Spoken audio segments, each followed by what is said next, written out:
Hello, welcome back to another podcast with the Transfer Portal CFB presented by NoContextCFB. Liam Blutman with Andrew Wilson here, and we're just going to talk about what teams and players we'd like to buy stocks of or sell stocks of. Who are we investing in? Who are we fading? Excited to talk about a decent group here, Andrew. Yeah, we got a lot of great teams and players. Well, some not great players, but we'll get into that very soon. We got a lot of great topics to go over. Can we just ask for a little bit of college football news? It's been dead ever since the Jimbo, Nick Saban, Jordan Addison hectic week. We've gotten nothing. We need a little crumb of college football news, please. Much appreciated. First off, Will Levis just put something out explaining why he eats the things and eats the way that he does. So there is news. Albeit, okay, well, I would assume the mayo and coffee is just for tendencies. extra fat. I don't know. We'll read about that later. Who knows? Will Levis is You know what? I'd love to talk with Will about his food takes. Will, if you want to come on the Transfer Portal podcast, we would love to have you and talk food takes because I am notorious for having awful food takes, but mayo and coffee is something I've never delved into, if that's a word. And look, he eats bananas with the peel. I'm cool to have multiple of us eat. That's extra fiber. We could eat a lemon with the peel. We could eat orange with the peel, grapefruit, citrus bowl, whatever it be. Watermelon. Yeah, sure. Oh, gosh. All right. Anyway, we'll get into the first team that we're buying or selling, and it's Arizona. Yeah, the Wildcats of Arizona. The Pac-12 is a weird place, and Arizona is kind of taking advantage of the current landscape of college football. You talk about winners of the transfer portal. You have the Ole Misses, you have the Texases, you have the Alabamas, but we don't talk too much about the Arizona. I mean, they get a proven veteran quarterback from Washington State and Jaden Delora. They get a great wide receiver from UTEP, Jake Gowing. And Jed Fish is kind of building something in Arizona. Sure, they're not going to be the level of the Utah or the USC or even the Oregon, but they're making their way from the rubble, and they're not going to rise like a phoenix, but they're going to rise and they're going to go up the staircase machine. They're going to get a few wins. They're no longer the laughingstock of the Pac-12 and the Power Five. That would be Colorado. Dude, Colorado is down bad. So you're buying Arizona? I'm buying, not only am I buying Arizona for this year, but after this year, I'm going to buy a lot of long-term stock in Arizona. I have no clue what that would be to a stock person. I don't know any stock terms. I'm only 19. They don't teach about stocks in high school or college, but I'm buying long-term Arizona, and that is it's going to go up over the next few years. Yeah, I like, as long as Jed Fish is there, I like what Arizona could be. Wherever Fish is going to be, like in the future, I'm confident in him. Like, I'm really confident in Jed Fish. I'm really mad that UCLA wasn't able to retain him in any way and keep him on the staff, and he went into his own thing, paving his own path. I would love to still have Fish on our staff. Regardless, I'm buying Arizona for this season as Bruin is absolutely stripping. I don't know why that's happening. Bruin's not too happy about losing Jed Fish either. I can't blame them, but I'm buying Arizona for this year. I mean, their win total is 2.5. It's pretty easy. Easy over. They eclipse that because they're going to beat Colorado. There's one win. I think that they could beat Cal. Colorado's going on 12.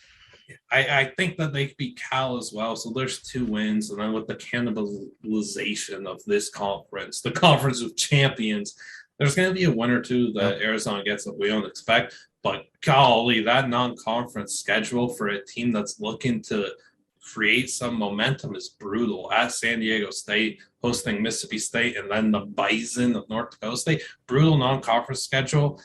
If they could just show some positive signs of life, even if they go 0-3 in those games, just show that they could go 0-3 in those games. Yeah. Oh, they can definitely go 0-3, but I would like for them to beat North Dakota State. I would like that too, but that's not the game that you want. It's a tough task. North Dakota State's an insane team. When you talk about not even just FCS, but if we remember, we go back a few years, do the flashback stuff. They did beat a certain team at Kinnick, and I will forever laugh at that team, even though I do love the Bison.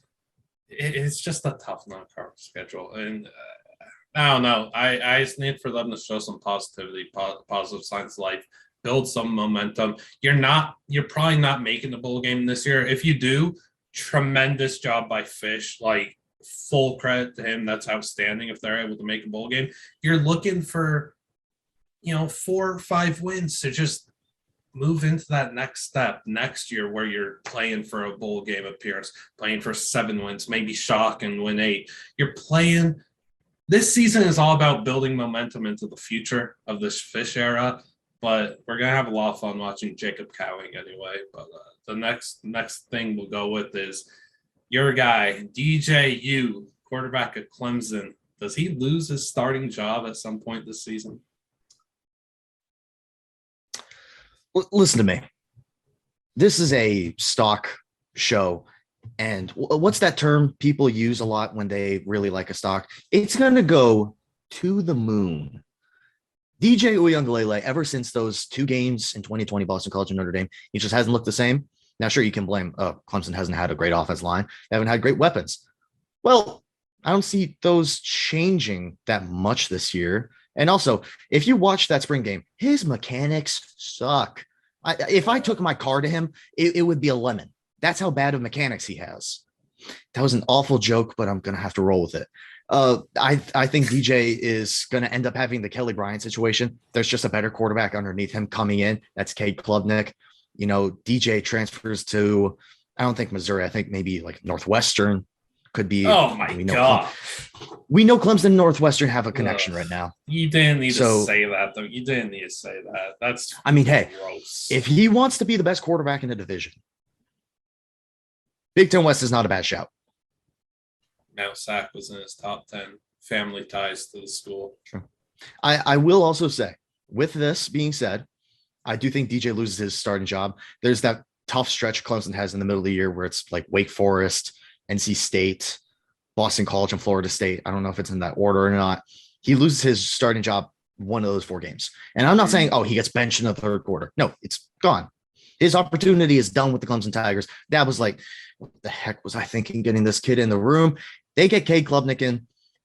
Cade Klubnik is going to, not this year, but in his collegiate career, he's going to win a Heisman. You heard it here.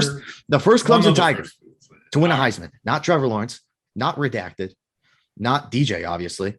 Cade Klubnik will be the first Clemson Tiger. No, that's a heck of a call from you. I'm also buying that DJ loses his starting job at some point this season. I like him a lot, but there's nothing that he has shown in the last year that would suggest buying in on him in his future. And then the situation around him is not one that's comfortable in the slightest. What weapons does he have to work with? What weapons does he have? He has a bunch of guys that are going to be looking to take a step in their career to become something. He doesn't have a solidified threat at receiver. That's not good. That's not what you want for a quarterback who's looking to prove himself again, to get back to this upper echelon of talent that we thought he was. He's not in a good spot. Maybe he had too much Dr. Pepper and just lost all his mechanics and stuff, as you say. Like, something happened and it's frightening to think about. And then you just go to the fact of comfortability again. New offense coordinator. It's Brandon Streeter, who has been at Clemson, like, coaching quarterbacks since like 2015. He hasn't coached as an offense coordinator in the FBS. He did at Liberty back in the late 2000s, and then at Richmond in like 2012, 2014. He hasn't done it at the FBS level. So you have that new kind of, you have to mesh with that, right? That's not going to be easy. So I think that fans and other people around the college football world, like you, will be screaming for Cade Klubnik at some point this season. I'm going to take a stab and say Klubnik starts against Louisville. It's the week after they play Notre Dame. Okay. And you know what? This situation, DJ kind of struggling starter, fans are maybe on edge, very talented true freshman coming in. What does this kind of remind us of, Liam? I don't know. There's so many examples. Well, what's the biggest one from last year? biggest one from last year. Why can't I think? Oklahoma. Oh yeah, why can't I? Spencer not think of Rattler that? underperforming, bringing Caleb Williams. They're chanting Caleb. Yeah. Comes I in don't against know why I Texas and can't beats think of Texas. Cade Klubnik. You know what? Maybe it's just a complete, same thing as last year. Clemson's losing to, I don't know, NC State at halftime. They take out DJ. Cade comes in, and they win the game. Mhm. I don't know why I couldn't think of the Oklahoma connection. I don't know. Again, there's just so many ideas in my head. Whatever. We'll go to Texas. Quinn Ewers. Speaking of, Are we buying in on Texas or are we selling Texas stock? last year was not a good year for Texas, but last year's last year, this year's this year. They've made a lot of new additions. Some words. It's a lot of words, little meaning, but they get you to the right place. Quinn Ewers is a new starting quarterback. Casey Thompson's now in Nebraska, who we'll actually talk about later. But Texas, they have Bijan Robinson, very good running back. Xavier Worthy, very good wide receiver. Their defense, hopefully, is better. I trust Sark as a coach. Horns up, baby. You're buying Texas. Texas wins the Big 12. Wins the Big 12. Okay. Just say it. Say it. I just said it. Texas wins the Big 12. No, you have to say Texas is back. Oh, well, I'm not Sam Ellinger. I can't say we're back. Did a good enough job there. Yeah, but yeah, there's too much for me to like about this Texas team to not take them, especially seeing that this is a very underwhelming Oklahoma squad. And who else in the Big 12 am I going to? Baylor's going to suck. I mean, I'll just say that right now. They're going to suck. Texas Tech isn't there yet, even though they're very well on right track. Oklahoma State is still good, but who's the quarterback this year? Who knows? I mean, it's going to be Sanders, but like, who knows what they'll be? Oh, puke! No, get out! No, Spencer Sanders makes me think of Jarek Guarantano. They lose a lot. That's how bad. They lose a lot with their defense, including their defense. And they lost Knowles. Yeah, exactly. Like, so they're going to be in a very weird situation. I think that's why I'm also buying in on Texas. I'm going to bite that bullet and say that Texas is back, but like, do it, Liam. It's not.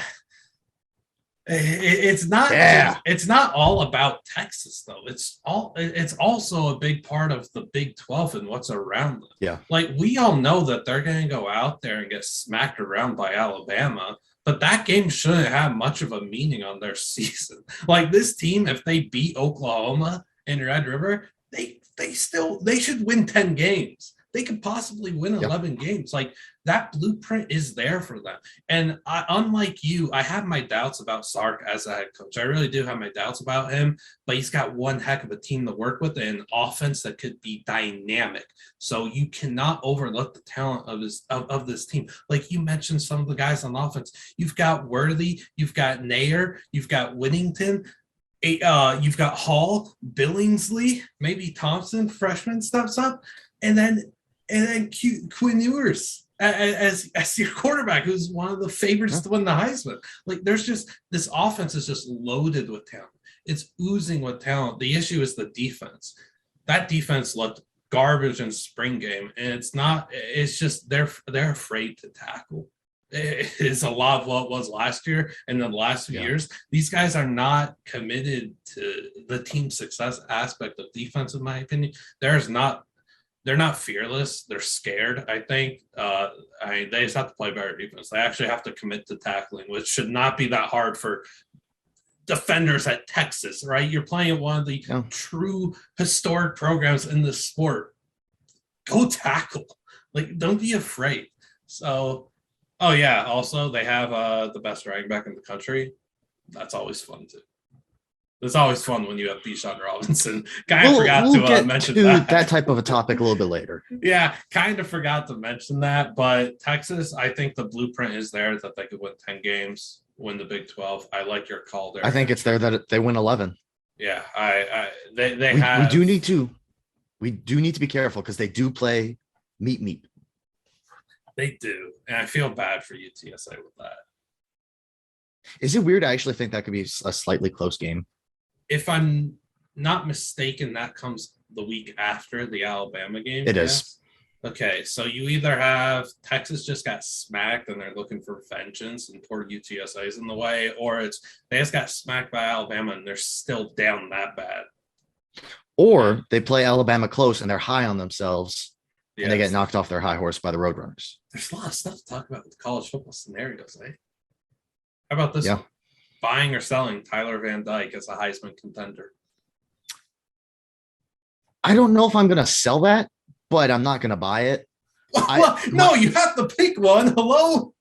What? I'm holding. Hold. I can't hold. Oh my gosh. Holding. Liam, I'm holding. Okay, hold it. Okay. But for the sake of the video, I'll say I'm going to sell. Miami's still in the, it's not even a new period of being like this because we still haven't seen this product on the football field. Last year, they were good. They took down Pitt, but I'm not even worried about Tyler Van Dyke. He's a good quarterback. I'm worried about who's around him. That spring game, all I saw on Twitter from Miami fans was, wow, these guys suck. Around TVD, these guys suck. Apparently, there were a ton of dropped balls. That's not going to help TVD's case. He's a talented guy, but there's more favorable situations and scenarios in the country where I'm like, okay, you look at CJ Stroud. He's got the number one wide receiver in the country, one of the top running backs, just a heck of a offensive scheme, and they're in the Big Ten. Then you've got Bryce Young returning. You know, he's got a decent amount of talent at Alabama, gets Jahmyr Gibbs from Georgia Tech. And then you get some of the other guys like, yeah, very freaking good. And then you could even talk about like, I mean, we just talked about Cade Klubnik. If he somehow started the year, even though they don't have much talent, you've got guys like, I mean, you talked about Bijan. If a running back's going to win it, it's most likely Bijan.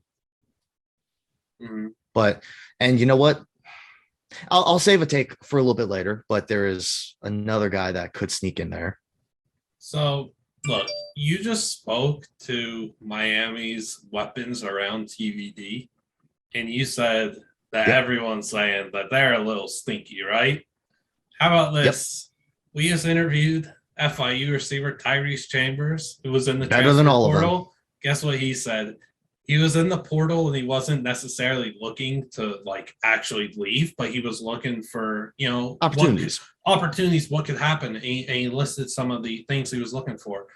What he wanted to stay in the Miami area. Miami didn't even contact him. Miami did not contact him, and he was looking for that. He was potentially time out. Okay, go ahead. Time out. Nope. So you spend all this money to get Chris Mullen. You spend all this money that you're going to talk about getting a new stadium. You're going to spend all this money to get facilities. I'm sure Tyler Van Dyke has some sort of an NIL deal. What the heck are you going to do a receiver? I don't know. It's wild. He's one of the best. I would assume he's the best receiver in the portal still. Well, he's not in the portal anymore. He was in there for a month. He was in there from the end of November till about the middle, late December. And he told us, I wasn't necessarily looking to leave FIU. I was just looking for potential opportunities. Yeah. One school I thought would contact me for sure right down the road was Miami. I would have like embraced that opportunity and really gone seen things. He didn't say he would have left, but he would have liked to actually have the opportunity. Miami not contacting Chambers is egregiously poor. Miami could have had a record-breaking wide receiver at a college that's actually produced a decent amount of NFL talented wide receiver. Yeah. So we speak about TVD as a Heisman contender. I'm just selling it. Like, I don't see it. It's in due part. Like, I think he's a really good quarterback. I'm excited for what his future holds, potential in the NFL, all that stuff. I'm really excited for him. You speak about the weapons as a receiver. Much like Clemson's situation, you're looking for these lower echelon guys to figure it out and step up. And this is a really young group, too, at Miami at receiver. This is a young group, and Ladson's kind of like, are you buying him Ladson? I haven't in the past. I'm not going to start now. Offensive line outside of Zion Nelson. Outside of him, it's not dependable. It's not dependable. That could be a real issue. I think TVD at plus 3,000 being the fifth best odds to win the Heisman, I think that's ludicrous. The situation that he's in does not set himself up for that level of success. look at this. They play at Texas A&M on September 17th. How is that going to go with a shaky offensive line and a bunch of receivers that haven't emerged? I feel bad for TBD. Like, that's not going to be fun for him.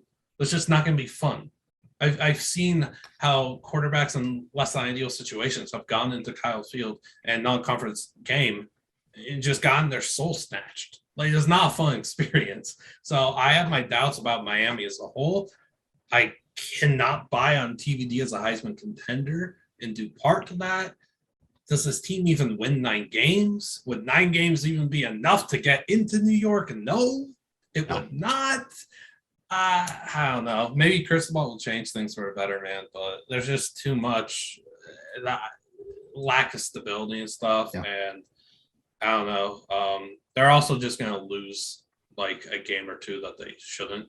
And that's it's Miami. They're going to have those 1 or 2 games where it's like, oh, they'll be, 10-point favorites, and it's like, what the heck is on this football field right now? Yeah, like I the product that Miami's had in years past, and maybe Cristobal changes it, but I'm selling on TBD as a Heisman contender more so about everything around him than him himself. Yeah, I'm buying in on TBD as a player. I'm selling about Miami. Yeah, so we're both. Stop holding the stock. Stop holding that stock and say you're selling it. I'm buying TBD. I'm selling Miami. Whatever. We're on to Pittsburgh. Buying or selling? We're going back to the ACC. I'm going to sell this. They lost the best quarterback they've had since Dan Marino. They've lost the best wide receiver they've had since Fitzgerald. They lost a great offense coordinator in Mark Whipple. I mean, I like some of the defensive linemen on their team. Forgetting one of their name, Kalijah Cansey, guy I really liked going into last year. I think his name is Habakkuk Bonaldo, but you know who I'm talking about. Mm-hmm. 2 very good defensive line prospects for Pitt. Outside of that, it's what do I see? I see a team that regressed a lot. DeMar Mathis is no longer there. I know. I said you lose him. Oh yeah, like that's a big loss. That's another big loss. That's their best defensive back. And now they bring in Keaton Slovis. Keaton Slovis showed flashes at USC. But what quarterback in the last 10 years hasn't showed flashes at USC? And they all left USC. I mean, think Jackson Dart, think JT Daniels. They all left for a reason. But Keaton Slovis, talent, yes. Outside of that, what do you really have at Pitt? You have a talented quarterback with no, what's the word I'm looking for? He hasn't really done anything in his college career. They don't have nearly as much offensive talent around Slovis as they did with Pickett. I mean, Addison was the freaking Biletnikoff winner, and everyone's gone. Why would I buy into a team that got significantly worse, lost their offensive coordinator? It's just such a bad situation. And this is even still a weak ACC that some people think that, stuff could happen. I think stuff could happen, but I don't think it's going to happen. Mm-hmm. I think their win total is 8.5. Under. I'll say this right now. I don't know how many times I've said this. They lose week 1. I think West Virginia got decent amount better, especially at quarterback. They went from Jarrett Dagey to JT Daniels. This really is going to be the USC quarterback battle. I would take West Virginia. I want to say they're 8-point dogs right now. I would take that. But I was looking at the schedule last night for Pitt when I was deciding if I need to buy or sell, which I was always leaning sell anyway, which I went with. But they probably start 0-2 because I also think they lose to WVU, and then they're playing Tennessee. What was the second game you said? Tennessee. Yeah, they lose to Tennessee. And they play especially after last Michigan. Year. Tennessee was probably Pitt's closest game. And they play at Western Michigan, who they lost to last season, which, again, Western loses 2 very talented receivers and their quarterback turnover, everything. Yeah. But that's just a strange game to play against a team that's going to want to beat you again. But, yeah, so I'm selling Pitt. Again, losing Damari Mathis, I think, cannot be understated how huge of a loss that is. Then Jordan Addison leaves the SC among all the other losses, like to no fault of their own. you have to sell Pitt because they're going to regress. And it's not even it's not their fault. Like, guys just left for better positions, whether it be a coach or a player, an opportunity. Like, what you can't do anything about that. I'm really excited to see what Keaton Slovis can do. I'm really excited to see what Konate Mumfield can do at receiver. I'm excited for like some pieces, but I don't think they win like 8 games. I wouldn't be surprised if they only win 6 or 7. I could be wrong, but like it again, to no fault of their own, they just lost so much. And it's just not easy to have a massive season, lose so much, and then continue with that great momentum. That it just doesn't work like that for a program at Pitt. Yeah, I mean, we could even talk about last year. They had some close games. We talked about Tennessee. They lost to Miami, a Miami team that, would we say Miami got better? I know we just like kind of said they suck. I mean, but they got TBD's gonna have an extra year of development. They didn't really lose too much outside of Rambo. It's hard to say that they, I don't know, kind of like slightly better. I would say slightly better just because of coaching. Yeah. Like they go from Manny Diaz to Mario Cristobal. That's a pretty good upgrade. Yeah. But a lot of those games last year in the ACC where they won decently, those aren't going to be decent wins anymore. Those are going to be hard fought battles. I don't know if they play Boston College this year because I honestly, I never remember the ACC divisions because it's the weirdest thing. Yeah. But if they play BC, that's a game to circle. All right, let's yeah, they don't play Clemson this year, which is, I guess, good for them. Well, I'll move on to the next topic. Mackey Award winner, Michael Mayer, buying or selling? I'm going to buy this. As much as I think Brock Bowers is the best tight end in the country, Michael Mayer is not that far behind, and I think the situation's a little bit better for him. Not only does Bowers probably have a little bit more talent beside him, this is going to sound so weird because Stetson Bennett just won the national championship. I kind of would prefer to have Tyler Buckner or Drew Pine just because Stetson Bennett doesn't raise your ceiling. Everyone was praising him because he had an insane fourth quarter. But outside of that fourth quarter, he was, for lack of better terms, mid. Yes, he was mid. Everything about him was mid, except for that fourth quarter, which was legendary. Georgia fans will remember that fourth quarter forever. Best quarter since 1980. But I see more potential with Notre Dame. First year under Marcus Freeman. Michael Mayer is going to be heavily relied on in that offense. Dude's a freaking tank, can catch pretty much anything. Notre Dame's best offensive player. I would definitely see what his odds are. Mackey betting odds exist. I hope they do exist. Now, look, Michael Mayer, is he the best talent at tight end in the country? That debate could be had, but both you and I think it's Brock Bowers. But the debate could be had that is Mayer. Like, Mayer's that good. Now, look. Brock Bowers has superpowers. Yeah. Because of Brock Bowers, I have to sell this stuff, but not only because of Bowers, because I don't think he's going to be the Mackey Award winner. I don't think it's going to be Mayer either. I just think it's ridiculous to buy this stock right now. I'm sorry. I think it is ridiculous because of how much talent is oozing at the tight end position in this sport and how we have seen voters share the sugar, right? 2 of the past 3 winners come from the group of 5 landscape. Harrison Bryant and Trey McBride. There's so much tight end talent in this sport right now that, you know, to say Mayer wins it right now is just really tough for me. I don't see it. I don't think Bowers will either. There's just so many good players at tight end. Like, you think of Jaheim Bell, South Carolina, as a guy that's going to have a ton of production, really versatile piece, who has even returned a kick return. Like, if need be, he's out there returning kicks. Well, that's crazy. I really like Benjamin Urosek at Stanford, and you know what a Stanford tight end could do production-wise. I don't think his production will be there, but Sam Laporta at Iowa, I'm a huge fan of. I know you might get grossed out by that, but I like him, but I hate everything about Iowa. Screw that stupid state in college. Yeah, it's going to be tough for him to actually get the Mackey Award, but whatever. I just think he's one of the really good tight ends in this league, in the sport. I think he has a good NFL career ahead of him. At the group of 5 level, Joshua Simon of Western Kentucky, who season-ending injury last season early on. I like him a lot to bounce back. Zach Kuntz at Old Dominion, believe he's 6'9", I think. He is a monster. The former Penn State kid. He's a really strong talent to look out for.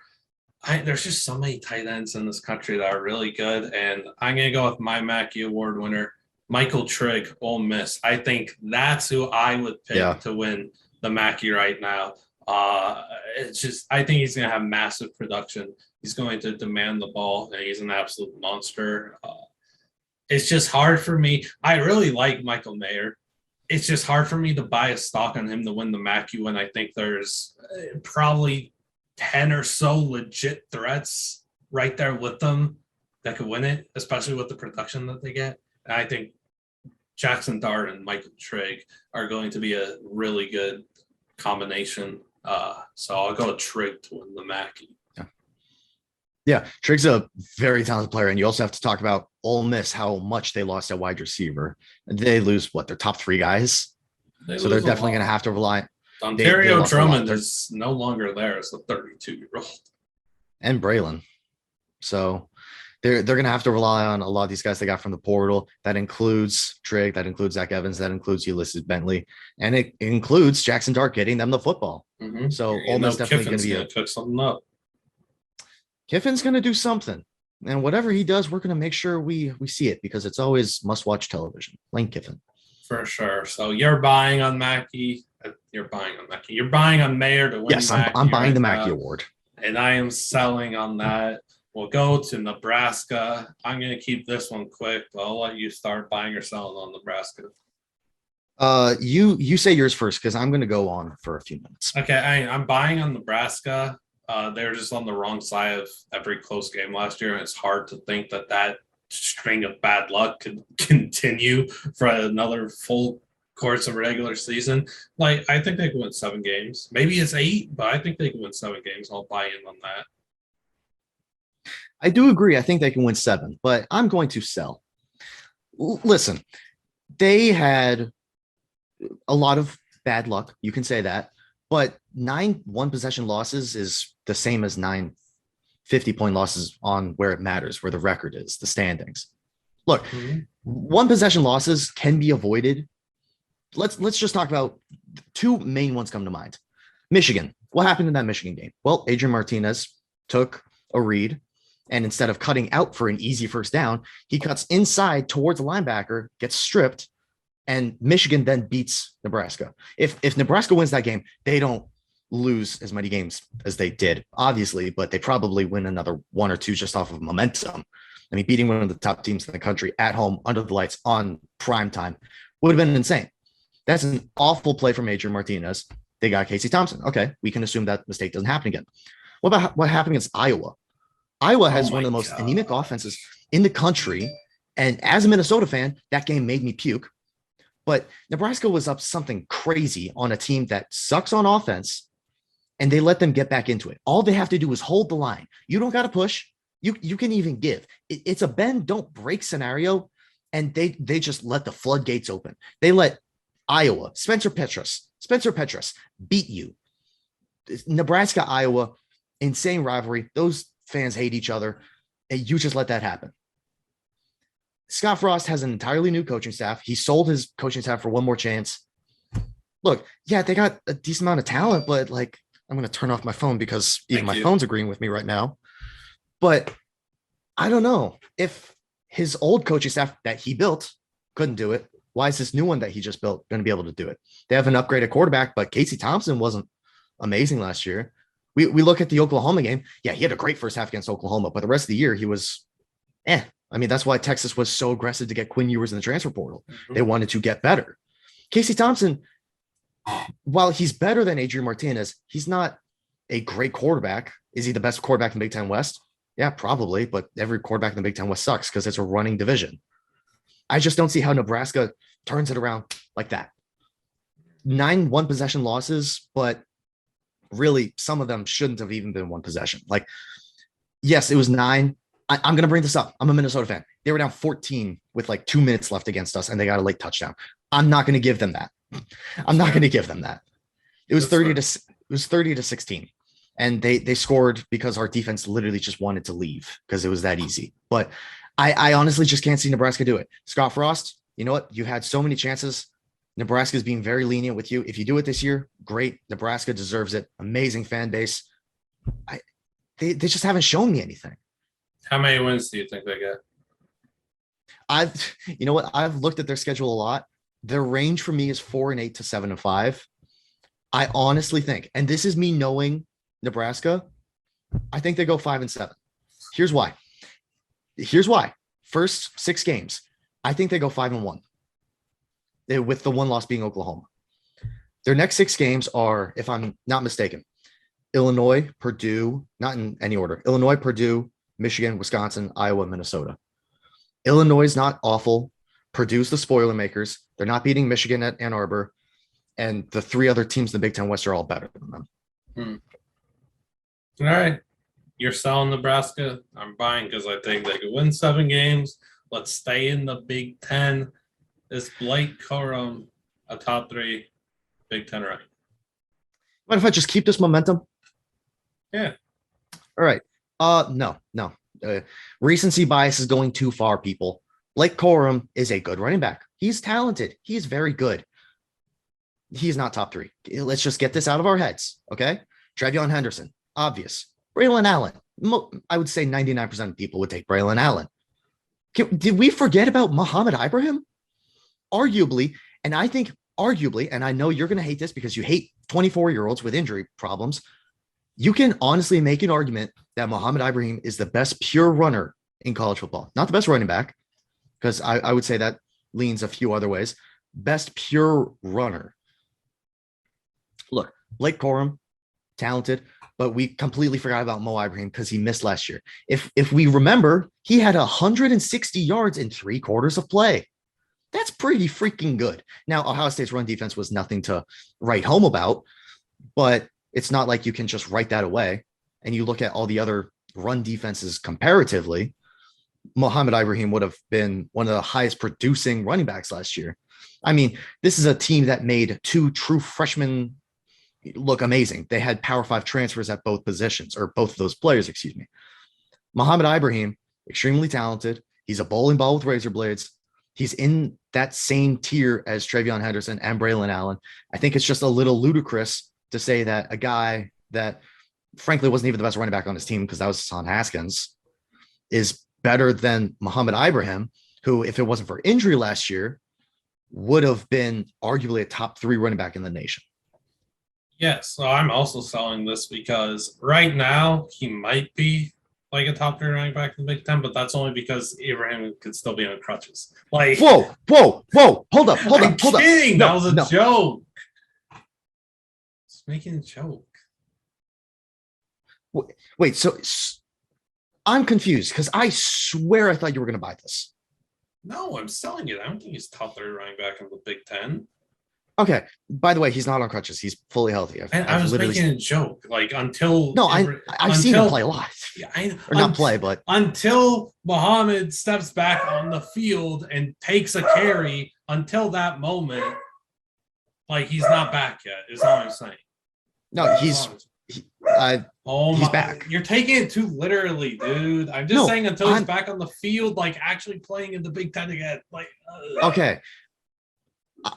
You know what? I misinterpreted. Yes, I'm not saying like Muhammad is a better running back. Like most also the best out of those 3, but that's a different discussion. He's not better than Trevion. That's. I would say Braylon is confirmed 3. So. No, he's better than Braylon.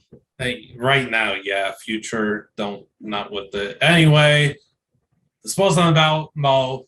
It's always about Mo. You knows Mo is good. We know he is good. The injury history scares me for his NFL perspective. That's it, and the workload he gets. But no, I'm selling this because I don't think Corum is one of the top 3 running backs in the conference. I don't think he is. I think that's going to be realized in a few months. Like I just don't see Muhammad will take that throne back. Is all I'm saying is that he's going to take that back into the top 3. And then there's other guys that you have to look out for that could just show up to be a better player than Corum. I don't know. I like Gavin Williams at Iowa. I'm excited for his future. There are other running backs in this conference that could pop up like they often do in the Big Ten because of the production that you could get and the amount of carries that you could take, and you could become something really good.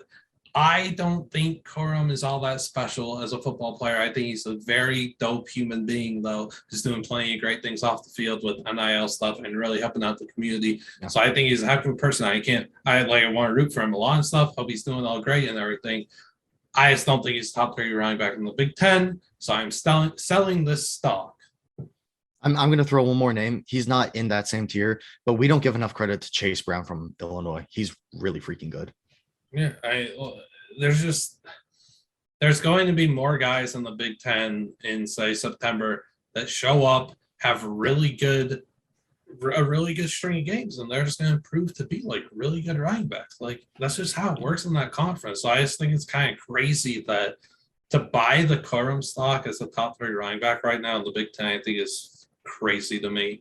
But yeah, we'll move on to here's our 4 wild cards. We each pick one team to nominate and one player. I'm nominating Boise State. Are you buying or selling the Broncos? I'm going to buy the Broncos because a lot of talent was lost in the Mountain West. I'm not going to trust San Diego State. But last year, I completely believe wasn't really a fluke, but they definitely got lucky in some scenarios. Utah State has a lot of talent turnover. They lose one of the highest producing wide receivers in the country in Devin Tompkins. Boise State is going to find a way to land back on their feet. Last year wasn't ideal. And also Nevada is going to suck this year. They lost so much talent. They lost their head coach. I think Boise more State than everything. They lost so much. They're in debt.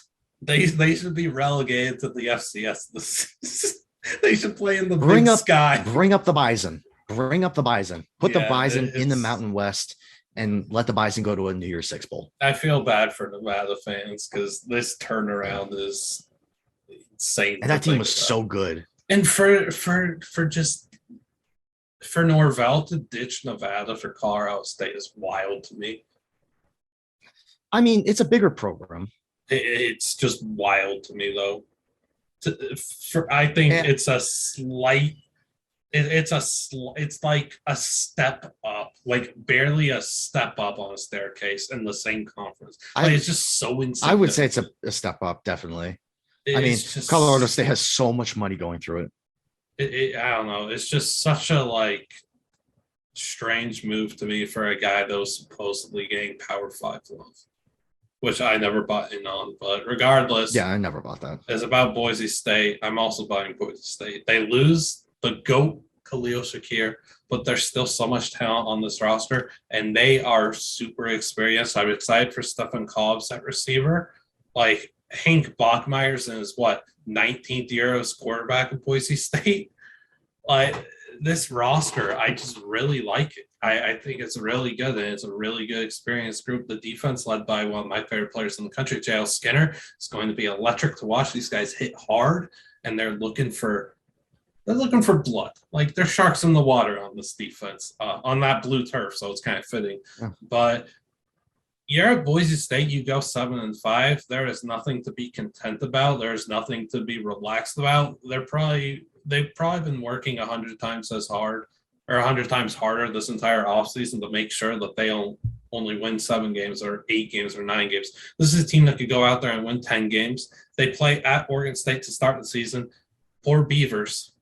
You've got Boise State coming in looking to make a statement, and you're in the way of them, and they could go get a Power 5 win on the road right off the bat. Boise State wants that. I think for sure Boise State gets into the top 25 at some point this season, and they'll never exit it. I'm guaranteeing Boise State wins 10 games minimum this season. I won't be surprised if they win 11. I think that this could be a very special season for Boise State. They've got all the pieces that they need. Except for our guy. They don't have him anymore. Except for Khalil Shakir. Yeah, but they've got so many good pieces to be excited about, and just trust the experience of that group.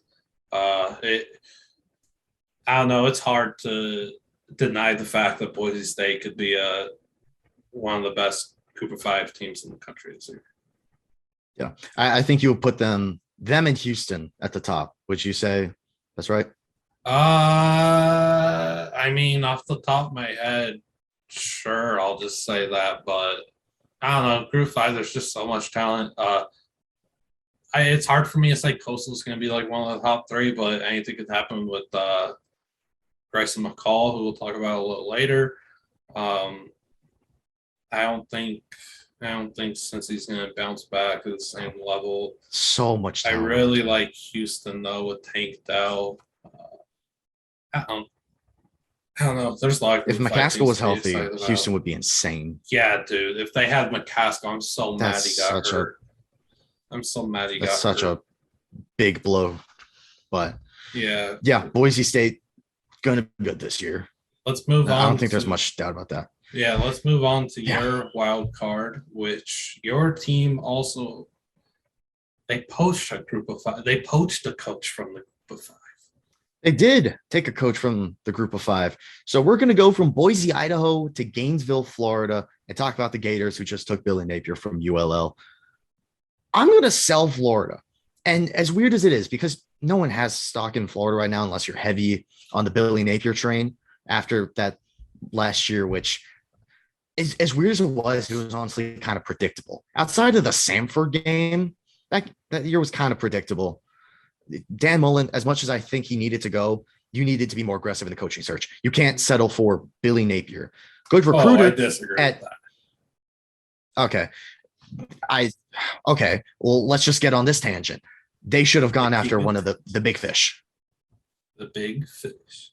Yes, I mean, this was the craziest coaching carousel ever. They should have gone for Urban Meyer. We're going to just swiftly move past that and say Brian Kelly took a job. Lincoln Riley took a job. Freaking everybody's job was up for grabs this year except for Saban. Saban and Day and Dabo. Those guys were locked. Everybody else was looking at other jobs. And frankly, I would take Florida's job over USC. I don't know. I think they just need to be more aggressive. You can't settle for a guy in Billy Napier who, good recruiter in the South, but Florida's a different beast than ULL. I mean, you're going from the Sun Belt to the SEC. Is that really worth? Because it is a coaching downgrade. Dan Mullen's a great coach. He sucks at recruiting. But the problem is in college football, you need to win in recruiting to win on the field. So I think Billy Napier can help with them with that first part, but I don't know about if they could keep Dan Mullen as a head coach and Billy Napier is like the head recruiter, head coach, then I'd be like, you know what? I like Florida. But unproven head coach and an unproven quarterback, that's a recipe for disaster. Look, I do agree with you. Maybe they weren't aggressive enough in landing a big fish. Maybe they could have been more aggressive and really tried that. Or maybe they did and we're just unaware of it, right? Who knows? I don't think Napier's a bad hire at all. I love the hire. I think they got a really good head ball coach. I'm excited to see what he brings to the table in Gainesville. Look, good coaches come from everywhere. They have to start somewhere. ULL was just one of the stops. People hate when people say ULL now, but I'm sorry. It's ULL forever. Hate to break it to you. Anyway, you start somewhere. You end up at places. ULL was one of his stops. If Florida identifies him as, one of the keys to their future, go get him now because you're running a risk of hiring someone else and not working. Napier's somewhere else and he's solidified there, and you're not getting the guy that you believe to be someone that you can really trust with your program, right? A lot of words, I'm sorry, but I trust in Billy Napier. I think Billy Napier-led teams are just very tough, respectable, gritty, hard teams to play against, and they play 110%, 210% every snap. Like, they're tough to play against, and I just expect winning from Napier-led ball clubs. So I'm buying in on Florida literally only because of Napier, because I think I don't even know how many games that they'll win. I'm just only buying on Florida because of Billy Napier, because I actually really like the hire and I'm excited to see what he brings. If you had to take a stab, how many games do you think Florida wins this year? I think 7 or 8 is good for first year. under Napier. I Is think I don't think I'm going to double check Florida's schedule real quick because I know they play. Actually, I don't need to because it's the SEC East. They don't play Bama. They play Utah. They play USF. They play Florida State. They don't play Miami. I think when I looked at the schedule, I was like, we could honestly have the same game as last year, where it's Florida versus Florida State for bowl eligibility. I don't think Florida's going to be good. I don't think 7-8 wins is good enough at Florida. I don't care if it's your first year. Florida's a program where you need to demand respect. Yes, you are in a division with Georgia, but guess what? That's only one game on your schedule. You should be able to at least compete in your other 11. Utah's a better team than you. I don't know why the heck Florida's favored in that game, but even if you take those two. Last time I checked, it was Florida -4. Either way, though, like I'm not going to be surprised at all if Florida wins that opener against Utah. Like that wouldn't shock me one bit. I would be pretty surprised. I would not. Is the game in Gainesville? Yeah. Okay, that probably sways it a little bit, but I'd still take Utah. That just goes to show, though, how like confident I am in the ability Napier-led team. I don't know. I think they could beat Utah, Kentucky, South Florida. There's 3-0. Tennessee's lost. Eastern Washington, you're 4-1, 5-1 against Mizzou. So you're 5-1 halfway through. They've got. We can't guarantee Mizzou. Georgia, Texas A&M, South Carolina. We can't guarantee Mizzou. Yeah, I think seven or 8 wins. I won't guarantee Mizzou, but I will say 7 or 8 wins. Which again, for Florida standards, is like it's not great for Florida standards. It's awful. It's not good. But they were in New Year's Six contention, what, 2-3 years ago? Yeah, but you're on your first year head coach, and I don't know. I think you gotta really have a look in the mirror and realize that you're not one of the top programs in that conference this season. If you win 7 or 8 games and just build momentum going in next year, where you could win 9 or 10, then you're starting something. So I'm also just not super high on Richardson. So yeah, the verdict's still out. I'm right in the middle. I have no clue what to believe, whether I buy in or sell on Richardson. If he's good, they can definitely get to the 8-win mark. If he's like, say, Emory level, oh gosh, yeah, that'd be terrible. That's going to be tough. Because it wasn't AR's first game Georgia, so it's kind of tough to. Or did he have remember. Like one of the non-conference games? I thought he played in one of the non-conference ones and lit up. I don't know. If Richardson doesn't perform well, Florida's not going to be good. Yeah, that's fair. But it's also not a hot take to say if a quarterback's bad, the team's not going to be great. Exactly. Let's go to a quarterback that's actually really, really good. Top 10 Heisman finisher, Grayson McCall, buying or selling? I'll let you start. I'm going to sell this for 2 reasons and 2 reasons only. He's a very talented player, but the type of offense that Coastal runs isn't ideal for a quarterback to get Heisman votes. And he's already in the group of 5, which is going to put him at a stupid disadvantage that shouldn't exist. That's fair. I hate when you have to speak the truth. Yep. That's all I do. Whatever. I'm buying on it. I think he could be the 8th, 9th, or 10th guy. I really do. They have a game at UVA late in the season in November. You're competitive in that one, and McCall, goes nuclear. You're swaying a lot of votes your way, right? If you compete in that game and you have, have a really good win-loss record at Coastal, which their schedule's tough for a Sun Belt team this year. I mean, you bring in Marshall and JMU to the conference, like things just get tougher. Georgia Southern's not an easy game. I think Derek Cantina, cornerback at Georgia Southern, is a monster. Regardless, though, State. Yeah, you're like it's a tough schedule now in the Sun Belt. It's tough, yeah. But I just think his odds too to win the Heisman are a little ridiculous. They're like, was it 10,000? Is that the number? Anything after like 5,000, I don't care about numbers. Yeah, like 10,000. Basically, if you, I don't know, it's if crazy. you put 100, you win 10,000. So if you put 1, you win 100. Yeah, like I think those odds are kind of kind of ridiculous. I think him and Cam Ward, who, sorry, spoiler, talking about him next, I think their odds need to be more respectable. Yeah, I'm gonna actually check his odds right now. Well, Cam Ward is 15,000. Okay, well, Which thanks is for checking for me. I already knew it. Ludicrous. Yeah. Third time we Wait, used how are his odds worse than Grayson's? That's what I'm saying. It doesn't make sense, and we'll get into that next. But like McCall won't win it. I just think 10,000 is a ridiculous number. This is a guy that's produced at such a high level. He's put Coastal on the map. He's going into a season where he has to cement himself as one of the all-time great group of 5 quarterbacks. He has that on his plate. He has NFL evaluators looking at him all season long. Keep an eye on him if he could be an NFL QB.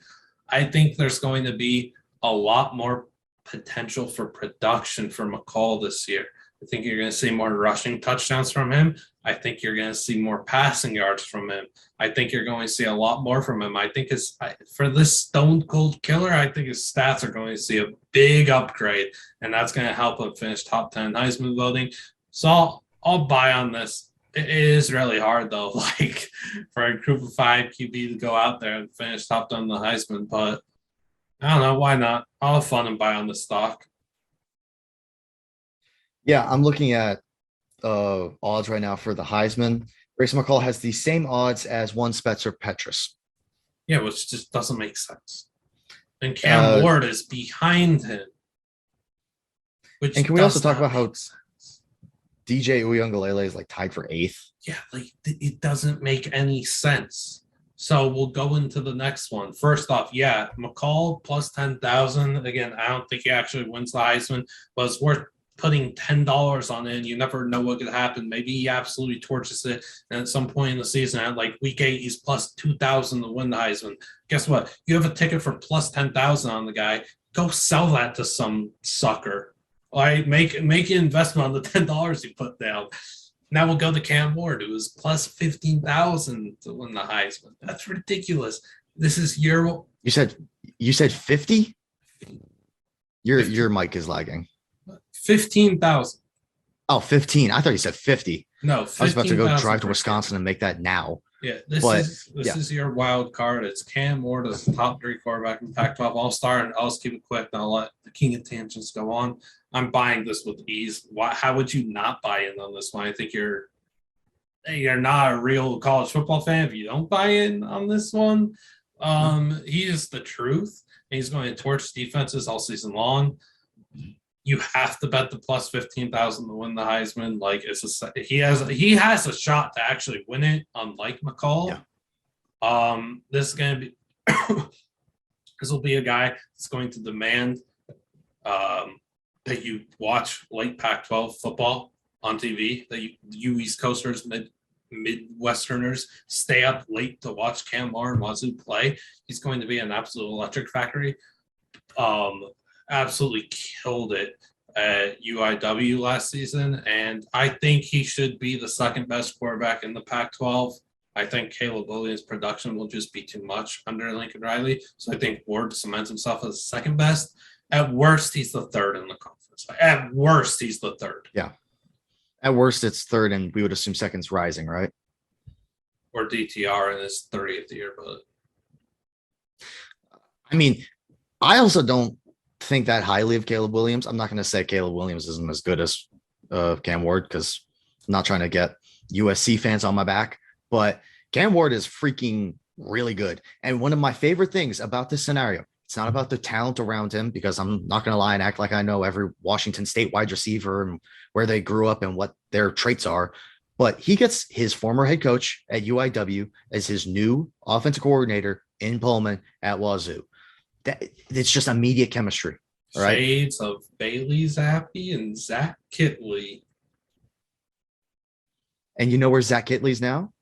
He's now at Texas Tech, a really freaking good program over the next few years. That's going to be a really good program. Who I still am kind of surprised they didn't land Ward. I would have loved to see Ward at Texas Tech with Kitley, but if Texas Tech had gotten Cam Ward, I don't know if I'd be saying Texas is winning the Big 12.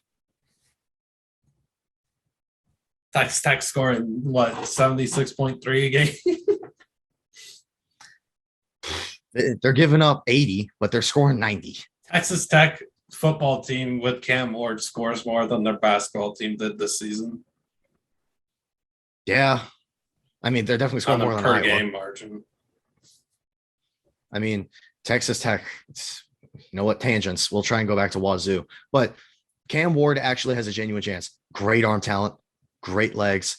I like the opportunity he has in Washington State a lot more than Coastal, just because it's Power 5, even though it's kind of stupid. Because, I mean, if we're being real, would you rather go to Coastal or Washington State? I mean, I kind of like both. I think the atmosphere in Pullman for a football game is actually really unique and cool. Oh, and it's good. Coastal too. So, and I just like the Washington weather. So, if you're asking me, hold up. We're taking Washington weather over Myrtle Beach. Yeah, I like the rain. I don't know. I'm not. Myrtle Beach, I just envision it being kind of hot and humid. Maybe humid. Actually, I don't know. But I don't like the humid. Heat. The areas of the ocean I've been around, it's not really humid because there's a nice ocean breeze that kind of helps everything just stay nice. I like ocean breeze at Venice Beach, but regardless, I don't like the heat. I like the Heat got eliminated by the Celtics, Liam. I don't care about the NBA, Adam Silver. Start talking about Washington State and Cam Ward. I'm not. Cam Ward, I know you were a big fan of a certain quarterback a few years ago that ended up winning the Heisman. And I'm not going to say he's that similar talent because no one is going to touch Lamar Jackson. But Cam Ward could end up being one of those really big long shot guys that actually could win the Heisman. Like Liam was talking about, you could sell your Grace McCall ticket. I don't think you want to sell your Cam Ward ticket. If a lot of talent ends up, surrounding him at Wazoo, there's a game on their schedule where people are going to be watching. And I don't know if they're going to be watching for Cam Ward or if they're going to be watching for the stadium that the game's going to be played at. But if Wazoo goes into Camp Randall and takes down Wisconsin, Cam Ward is going to be on SportsCenter. He's going to be on every major media platform. And people are going to realize, oh, shoot, we were blind just because this kid went to a small FCS program and now he's at Washington State. This kid is elite. And I don't know why I'm saying kid because he's older than me. Yeah, I mean, honestly, I think what we could be looking at with Cam Ward is when the best comparison to make is when another one of my college football favorites absolutely took over. Khalil Tate at Arizona. I think you could be looking at that kind of explosion from a Pac-12 quarterback. Yeah. Not the same running ability at all. No. But the coming from nowhere and bursting onto the scene and becoming appointment television every week and demanding attention at a West Coast school that usually wouldn't honestly get it because it's not how college football works. Yeah. But you would be tuning into Arizona no matter when they played. This season, you should be tuning in to watch Wazoo whenever they play because they have a special talent at quarterback, Cam Ward, who is also looking to break into the NFL circuit. Oh, he will. And I said earlier, I like his legs. He's not a runner, but he's also not a mobile. So, like, he's going to use his legs to accentuate throwing his arm. On the run is crazy. That's a phrase I love. He uses his legs to accentuate his arm. That's my favorite phrasing in all of terminology. For sure. Is that a double entendre or a what? It's my favorite phrase in terminology. I don't know. You know what? We just went from talking about Cam Ward to grammar, and I know that's not your strong suit. So, Cam Ward, you've probably heard his name a few times. Good transfer quarterback, went to the Power 5 from FCS. Pay more attention. Don't just say Cam Ward. Watch Cam Ward. Yep, that's a good saying. We'll end it there. If you watch this far of this podcast and you're watching on YouTube's, please make sure to like and subscribe. Let us know what you think in the comments below or tweet us about what you think of our buying and selling of these college football stocks. Let us know, give us your own examples too. Like if we should buy in on Minnesota being a national championship contender, or UCLA making the Rose Bowl, or Bowling Green beating UCLA. Like, yeah, let us know those. Let us know your buying and selling stocks that you want us to respond to, and we will. And yeah, we thank you for watching this and listening to it. Thank you. Make sure to like, comment, and subscribe.